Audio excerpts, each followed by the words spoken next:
കറിയാണ്. അതിന് വേണ്ടിയിട്ട് ഞാനിവിടെ 1/2 കപ്പ് പരിപ്പ് എടുത്തിട്ടുണ്ട്. അത് കഴുകി കുറച്ച് നേരം വെള്ളത്തിലിട്ട് വെച്ചിട്ടുണ്ട്. പിന്നെ കുറച്ച് പാലൊക്കെ എടുത്തിട്ടുണ്ട്. അത് കഴുകിയിട്ട് വെള്ളത്തിലിട്ട് വെച്ചിട്ടുണ്ട്. ഇനി ഇതൊന്ന് ചെറുതായിട്ടൊന്ന് അരിഞ്ഞെടുക്കണം. പിന്നെ 1/2 കപ്പ് തേങ്ങ ചിരകിയതെടുത്തിട്ടുണ്ട്. പിന്നെ ചെറിയൊരു സവാള എടുത്തിട്ടുണ്ട്. അത് ചെറുതായിട്ട് അരിഞ്ഞ് വെച്ചിട്ടുണ്ട്. പിന്നെ 3 വറ്റൽമുളക് എടുത്തിട്ടുണ്ട്. 1/4 ടീസ്പൂൺ ജീരകം, പിന്നെ ഒരു ചെറിയൊരു വെളുത്തുള്ളി എടുത്തിട്ടുണ്ട്. ഈ പരിപ്പൊന്ന് വേവിച്ചെടുക്കാം.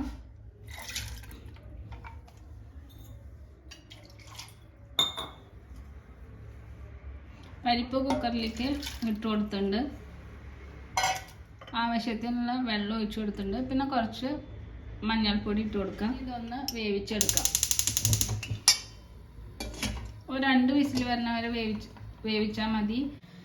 ഇനി അരപ്പ് തയ്യാറാക്കണം. അപ്പം ഞാനൊരു മിക്സിയുടെ ജാർ എടുത്തിട്ടുണ്ട്. അതിലേക്ക് വറ്റൽമുളക് ഇട്ട് കൊടുക്കാം. 3 വറ്റൽമുളകാണ് എടുത്തിരിക്കുന്നത്. പിന്നെ ഒരു വെളുത്തുള്ളിയും, 1/4 ടീസ്പൂൺ ജീരകം, പിന്നെ എടുത്ത് വെച്ച തേങ്ങ ചിരകിയത് ഇട്ട് കൊടുക്കാം. ഇനി കുറച്ച് വെള്ളം ഒഴിച്ചിട്ട് ഇതൊന്ന് അരച്ചെടുക്കാം.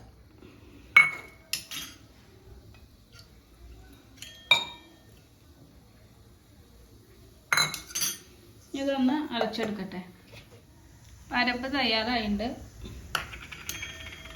ഇതുപോലെ തരതരപ്പായിട്ട് അരച്ചാൽ മതി. ഇനി പാലക്കൊക്കെ അരഞ്ഞെടുക്കട്ടെ. ഇതുപോലെ ഈ സെയിം മെത്തേഡിൽ തന്നെ ചീര ഉണ്ടാക്കാം, പിന്നെ മുരിങ്ങയുടെ ഇല ഉണ്ടാക്കാം. ഇത് വളരെ ടേസ്റ്റി ആയിട്ടുള്ളൊരു കറിയാണ്. ചോറിൻ്റെ കൂടെ കഴിക്കാം.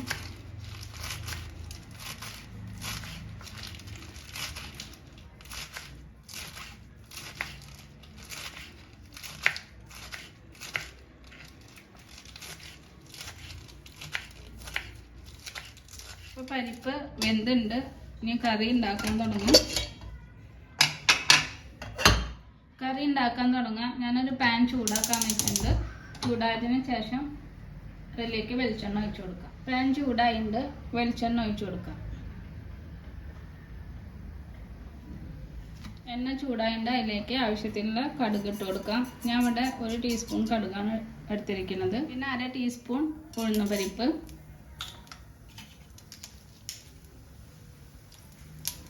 കടുകൊക്കെ പൊട്ടി വന്നിട്ടുണ്ട്. ഉഴുന്നും പരിപ്പ് മൂത്തുണ്ട്. ഇനി ഇതിലേക്ക് ഒരു വറ്റൽമുളക് ഇട്ട് കൊടുക്കാം. പിന്നെ എടുത്ത് വെച്ച സവാള ഇട്ട് കൊടുക്കാം. ഇനി ഇതെല്ലാം നന്നായിട്ടൊന്ന് മൂത്ത് വരട്ടെ. ഉള്ളിയൊക്കെ ഒന്ന് കളറ് മാറി വരട്ടെ. എല്ലാം നന്നായി കളറ് മാറി വന്നിട്ടുണ്ട്. ഇനി പാലൊക്കെ ഇട്ട് കൊടുക്കാം. പാലൊക്കെ ഇട്ടിട്ട് 2-3 മിനിറ്റ് നന്നായിട്ടൊന്ന് വഴറ്റാം. അപ്പോൾ പാലൊക്കെ ഇട്ടിട്ട് 2-3 മിനിറ്റ് നന്നായി വഴറ്റി ഇനി ഇതിലേക്ക് വേവിച്ച് വെച്ച് പരിപ്പിട്ട് കൊടുക്കാം. അപ്പോൾ പരിപ്പ് ഒഴിച്ചെടുത്തു. ആവശ്യത്തിനുള്ള ഉപ്പിട്ട് കൊടുക്കാം.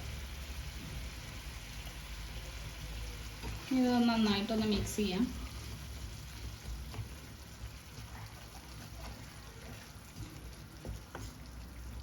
ഇപ്പോൾ ഇത് നന്നായി തിളച്ചിട്ടുണ്ട്. ഇനിയിപ്പോൾ നാളികേരം അരച്ചത് ഇഷ്ടമില്ല എന്നുള്ളവർക്ക് ഇതുപോലെ ഇത് ഉപയോഗിക്കാം. ഇനിയിപ്പോൾ ഞാൻ ഇവിടെ നാളികേരം അരച്ചിട്ടല്ല ഉണ്ടാക്കണം. അപ്പോൾ തേങ്ങ അരച്ചത് ഒഴിച്ചു കൊടുക്കാം. കുറച്ച് വെള്ളം ഒഴിച്ചു കൊടുത്തിട്ടുണ്ട്. ഇനി ഇതെല്ലാം നന്നായിട്ടൊന്ന് തിളച്ച് വരട്ടെ. ഇപ്പോൾ കറി നന്നായിട്ട് തിളച്ച് വന്നിട്ടുണ്ട്. തയ്യാറായിട്ടുണ്ട് കറി. ചോറിൻ്റെ കൂടെയും ചപ്പാത്തിയുടെ കൂടെയൊക്കെ കഴിക്കാം. അപ്പോൾ എല്ലാവരും ഉണ്ടാക്കി നോക്കണം. ഇഷ്ടപ്പെട്ട ലൈക്ക് ചെയ്യണം, ഷെയർ ചെയ്യണം, സബ്സ്ക്രൈബ് ചെയ്യണം. Thanks for watching.